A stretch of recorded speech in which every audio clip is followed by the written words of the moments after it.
Sample piece है, ठीक है। तो इसका मॉडल नंबर है 1471 इन्वर्टर सीरीज के अंदर है ये, ठीक है। और इसकी अगर आप इंटीरियर डिजाइन को देखें तो ये इसका इंटीरियर डिजाइन दिया गया है। हम इसको सजेस्ट कर सकते हैं 126 मैन सेट, ठीक है। 126 मैन सेट के लिए हम इसको सजेस्ट कर सकते हैं। अब इसकी क्योंकि सबसे पहले पैनल की बात कर लेते हैं, तो पैनल्स पे आप देख सकते हैं हमें कुछ प्रोग्राम्स दिए गए हैं, ठीक है। जैसे अब इसमें सबसे बेस्ट चीज ये है कि प्रॉपरली आप देख सकते हैं कि डिग्रीज के हिसाब से ये आइडेंटिफाई किया गया है कि ये अगर ऑटो प्रोग्राम है। अब लेट सपोज मैं यहाँ पे ऑटो प्रोग्राम सिलेक्ट करता हूँ तो इसने आपके सामने टाइम सिलेक्ट कर लिया कि ये 3 घंटे चलेगा ऑटो प्रोग्राम, ठीक है। इसमें जो आपका दर्जा हरारत होगा पानी का वो किस टेम्परेचर से आपकी जो डिशेस है वो वॉश होंगी 40 to 65 डिग्री सेंटीग्रेड पे, ये सेल्सियस पे ये इसका जो पानी है वो हीटअप होगा। कि अगर आप समझते हैं कि आपके घर के बर्तन गंदे हैं और ज्यादा गंदे नहीं है लेकिन इतने गंदे हैं कि उसको इस टेम्परेचर पे वॉश करना चाहिए, तो ये ऑटो का है, ठीक है। अब ये सेकंड अगर आप ऑप्शन देखें तो इस पे देखिएगा, जैसे ही मैं क्लिक करूंगा यहाँ पे टाइम हो गया चेंज डिफरेंट। अब ये 2 घंटे 50 मिनट दे रहा है, ठीक है। ये हमारा वो है जिसमें हमारे बर्तन ज्यादा गंदे हैं, ठीक है, जिनको धुलाई की ज्यादा वॉश है, जिनके अंदर चिकनाई सॉइली जो हमारे पास डिशेस होती हैं ये उसके लिए होता है। तो ये 70 डिग्री सेंटीग्रेड पे ये इसका जो पानी है वो गर्म होगा, उसके साथ फिर इसकी वॉशिंग होगी, ठीक है। इस पे डिफरेंट प्रोग्राम्स पे डिफरेंट टाइम चेंज होता जाएगा। अब जैसे कि आप ये देख रहे हैं कि कहने को ये डबल एरो है लेकिन ये एस का एक सिंबल शो करा रहा है। ये सिंबल आपके पास जब भी आएगा तो इसका मतलब ये है कि आपके डिश वॉशर के अंदर सॉल्ट नहीं है, आपने सॉल्ट को इसके अंदर ऐड करना है, ठीक है। जो आपका डिश वॉशिंग सॉल्ट होता है आपने उस सॉल्ट को इसके अंदर ऐड करना है, ठीक है। थर्ड हमारे पास प्रोग्राम आ जाता है इको का। अच्छा, पहले जो हमारे पास दूसरे थे उसमें ये था कि ये तो बिजली बचा रहे, ये नहीं। इसके अंदर इको के अंदर आप देखेंगे टाइम भी ज्यादा हो गया, ठीक है। और इसके अंदर 50 डिग्री सेंटीग्रेड पे ये अपने जो वाटर है उसको हीटअप करके उसके साथ ये बर्तन को धोएगा, ठीक है।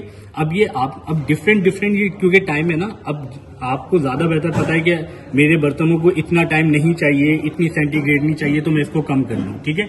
इसी तरीके से हमारे पास एक ग्लास वेयर का भी ऑप्शन है कि अगर हम चाह रहे हैं कि हमारे घर के जो ग्लास होते हैं या फिर ऐसी हमारी कटलरीज है जो ग्लास में है, आप उसको इसमें वॉश कर सकते हैं। इसमें 40 डिग्री सेंटीग्रेड तक आप इसमें पानी गर्म होता है, ठीक है। और इसका टाइम है 1 घंटा 40 मिनट, ठीक है। इसी तरीके से अब हमारे पास 2 फंक्शंस आ जाते हैं। क्विक वॉश के फंक्शन में देखेंगे आपके पास 30 मिनट्स आ रहे हैं। आपको पता है कि यार मेरे बर्तन इतने गंदे नहीं हैं कि जिसको घंटों लग जाए, तो उसके लिए क्विक वॉश का दिया हुआ है। इसी के बरक्स देखें ये सेकंड ऑप्शन दिया हुआ है। अगर आप इसको क्विक वॉश से एक कंसीडर कर सकते हैं, लेकिन आप घंटों में नहीं मिनट्स में चाह रहे हैं, लेकिन 30 से ऊपर मिनट पे चाह रहे हैं, तो ये 58 मिनट पे ये आ रहा है, ठीक है। ये प्रोग्राम्स हैं, ये फंक्शंस हैं, ठीक है। ये प्रोग्राम्स हैं, प्रोग्राम्स के ऊपर फंक्शन अप्लाई होते हैं, प्रोग्राम्स के ऊपर फंक्शन अप्लाई होते हैं। कैसे, मैं आपको बताता हूं। आपने लेट सपोज प्रोग्राम सिलेक्ट कर लिया, 2 घंटे 50 मिनट का ये प्रोग्राम है, ठीक है। ये इंटेंस का एक प्रोग्राम होता है। अब आप इसमें चाह रहे हो कि यार जो मेरे बर्तन में अंदर रखूं वो अच्छे तरीके से हाइजीन होके निकले। हाइजीन आपने देखा होगा कैसे होते हैं कि जब बर्तन वॉश हो जाते हैं तो एक स्टीम जनरेट होती है, ठीक है। स्टीम से क्या होता है कि अगर कोई बैक्टीरिया वगैरह है तो वो उससे उड़ जाए। तो उसके लिए क्या हुआ, ये हाइजीन के प्रोग्राम पे मैं जैसे ही क्लिक करूंगा आप देखें टाइम बढ़ गया। तो टाइम बढ़ गया, सबसे पहले ये अपना जो इसका जाती साइकिल है वो कंप्लीट करने के बाद ये हाइजीन के फंक्शन की तरफ जाएगा, ठीक है। अगर आप चाह रहे हो कि क्योंकि जब डिशेस वॉश हो जाती हैं उसके बाद डिशेस ड्राई भी होती हैं, ठीक है। तो एक्स्ट्रा ड्राई करने के लिए आपके पास सेकंड ऑप्शन आ गया, ठीक है। ये इस पे अगर मैं इसको हटाता हूं तो ये 2 घंटे 50 सेकंड है, यहाँ पे ये टाइम इसका कन्वर्ट हो गया, ठीक है। इसी तरीके से ये डीप वॉशिंग के लिए, मतलब अगर आप चाहते हो कि आपके कोई पतीले हो गए जैसे, ठीक है, जो गहरे बर्तन होते हैं, ठीक है, जिनको, लेकिन एक चीज हमेशा याद रखना, गहरे बर्तनों की प्लेसमेंट भी ऐसी रखना कि उसके अंदर पानी जमा ना हो। कप्स हैं तो उनको उल्टा रखना ताकि उनके अंदर पानी वॉश होने के बाद बाहर वापसी गिरता जाए। तो अगर मैं डीप वॉश से हटाता हूं तो इसमें आप देख सकते हैं कि 2 घंटे 50 मिनट है, डीप वॉश पे टाइम चेंज हो गया, ठीक है। इसी तरीके से ये आपके पास एक डिले स्टार्ट का टाइम आता है। लेट सपोज आप जा रहे हैं कहीं बाहर, ठीक है, तो आप चाह रहे हैं कि मैं आ जाऊंगा तकरीबन 1 घंटे बाद। मैं चाहता हूं ये मेरा डिश वॉशर स्टार्ट हो, ताकि जब मैं 3 घंटे बाद आऊं तब तक मेरे बर्तन धुले हुए हों। तो आप देख सकते हैं यहाँ पे ये 1 घंटा, ये 24 घंटे तक आपके पास टाइम होता है। आप 24 घंटे तक इसको ऑल्टरनेट प्रेस करते रहेंगे। ये 24 घंटे पे जाने के बाद फिर दोबारा ये 0 पे आ गया, फिर ये अब 1 से शुरू होगा। ठीक है, ये आपका इस पे ये स्टार्ट हुआ, दोबारा करूंगा ये हो जाएगा। ठीक है, इसी तरीके से ये। अच्छा, अब आपने लेट सपोज एक मैं चीज बताता हूं आपको। अच्छा, इसको 3 सेकंड के लिए प्रेस करके रखेंगे तो प्रोग्राम कैंसिल हो जाएगा। 1 टाइम प्रेस करेंगे तो प्रोग्राम जो है वो पॉज हो जाएगा। ठीक है, अब आपने ये टाइम आपने सिलेक्ट किया है, बात को समझिएगा। ये टाइम यहाँ पे हो गया कम। आप चाह रहे हो कि इसी डिग्री पे धुलें, लेकिन मेरे बर्तन इस डिग्री पे धुलें, लेकिन इतने घंटे नहीं है, या मैं नहीं चाह रहा कि इतना टाइम लगे, तो उस पर ये टाइम आप चेक कर सकते हैं। इधर से टाइम कम हो गया। ठीक है, या आपने ये रखा हुआ है, ठीक है, 70 डिग्री वाला, और आप चाह रहे हैं कि यार मेरे बर्तन इतने नहीं है कि इतना टाइम लगे। इसको बोलते हैं हाफ लोड का प्रोग्राम। फुल लोड पूरा डिश वॉशर आपका भरा हुआ बर्तनों से, हाफ लोड के इतने बर्तन नहीं है, कम बर्तन है, उसको आप हाफ लोड पे धोना चाहते हैं। तो ये प्रोग्राम आपने जैसे ही सिलेक्ट किया, हटाया इस प्रोग्राम से, 2 घंटे 50 सेकंड था, इस पे आया 2 घंटे 5 मिनट हो गया, टाइम रिड्यूस हो गया। घंटे नहीं है, या मैं नहीं चाह रहा कि इतना टाइम लगे, तो उस पर ये टाइम आप चेक कर सकते हैं। इधर से टाइम कम हो गया।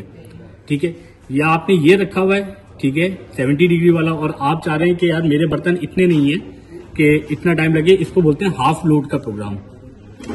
फुल लोड पूरा डिश वॉशर आपका भरा हुआ बर्तनों से, हाफ लोड के इतने बर्तन नहीं है, कम बर्तन है, उसको आप हाफ लोड पे धोना चाहते हैं। तो ये प्रोग्राम आपने जैसे ही सिलेक्ट किया, हटाया इस प्रोग्राम से, 2 घंटे 50 सेकंड था, इस पे आया 2 घंटे 5 मिनट हो गया, टाइम रिड्यूस हो गया। ठीक है, इन दोनों पे टाइम रिड्यूस होता है। ठीक है, लेकिन अलग अलग। ठीक है, इस पे ज्यादा आपका टाइम रिड्यूस होगा।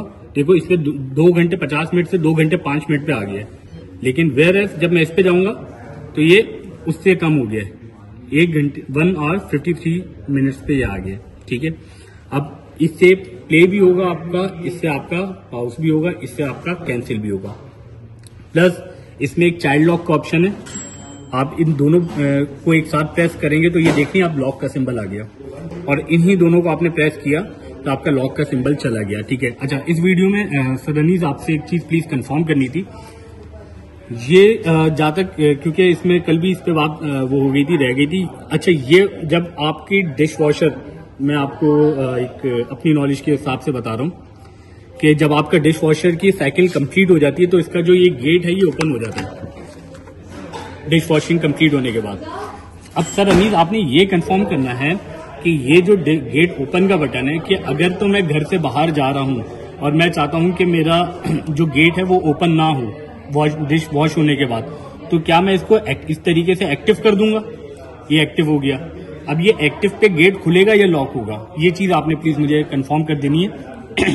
एक्टिव के लिहाज से तो मेरे ख्याल में ये गेट खुलना चाहिए, क्योंकि एरो का भी ऑप्शन इसलिए दे रहा है कि ये खुल जाए। ठीक है, हाँ, अगर ये हो सकता है कि मैं चाह रहा हूं कि भाई मैं जब जाऊं और इस तरीके से गेट ना खुले तो फिर मैं इस सिंबल को हटा दूं। ये चीज अनीस भाई आपने प्लीज मुझे क्लैरिफाई कर देनी है। ठीक है, बाकी नॉर्मल ये आपका ऑन ऑफ का बटन है। अच्छा, एक चीज इसमें और रह गई, वो मैं आपको बता दूं। सॉरी, आप जब इसके अंदर सॉल्ट ऐड कर देते हो तब, और जब आप इसके अंदर सॉल्ट ऐड करने के बाद वाटर की हार्डनेस को चेक करते हो, उसके बाद एक सेटिंग होती है, उसको बोलते हैं रीजनरेशन की वो सेटिंग होती है। ठीक है, और उस सेटिंग के अंदर आपके पास 5 ऑप्शन होते हैं, 1 2 3 4 5। ठीक है, वो आपके पास पैनल में R1 R2 R3 R4 R5 के हिसाब से आता है। चेक करते हैं किस तरीके से। ये आपके पास स्टार्ट का बटन है और ये एक्वाइंटेंस का बटन है। इन दोनों को मैं अगर एक साथ प्रेस करके रखता हूं, इट वुड बी लाइक 3 2 1, और ये आपके पास सेटिंग में पहुंच गया। ठीक है, ये आपके पास P1 P2 P3, ये आपके पास वो प्रोग्राम की सेटिंग आ गई। इसको आप इससे चेंज कर सकते हैं। ठीक है, P3 P4 और ये P0। ठीक है, इससे चेंज होगा, इससे सिलेक्ट हो जाएगा। अब मिसाल के तौर पे इसको मैं कर देता हूँ P1 या P2, उसके बाद अब ये मैं रीजनरेशन की सेटिंग में आ गया हूँ। R1, R2, R3, R4, ठीक है। इसके अंदर आप इसी तरीके से ये जो इको वाला बटन है इससे सेटिंग चेंज हो जाएगी, ठीक है, और इस पे ये कंफर्म हो जाएगी, ठीक है। L इंडिकेट करता है लाइट का, क्योंकि इसके अंदर लाइट नहीं है तो ये ऑप्शन इस डिश वॉशर के लिए नहीं है, ठीक है। ये हमारे पास ये भी सिलेक्ट हो गया। उसके बाद ये वापसी आ गया दोबारा अपनी सेटिंग में जाने के लिए। इस लाइट 3, 2, 1 दोबारा हम अपनी सेटिंग पे आ गए।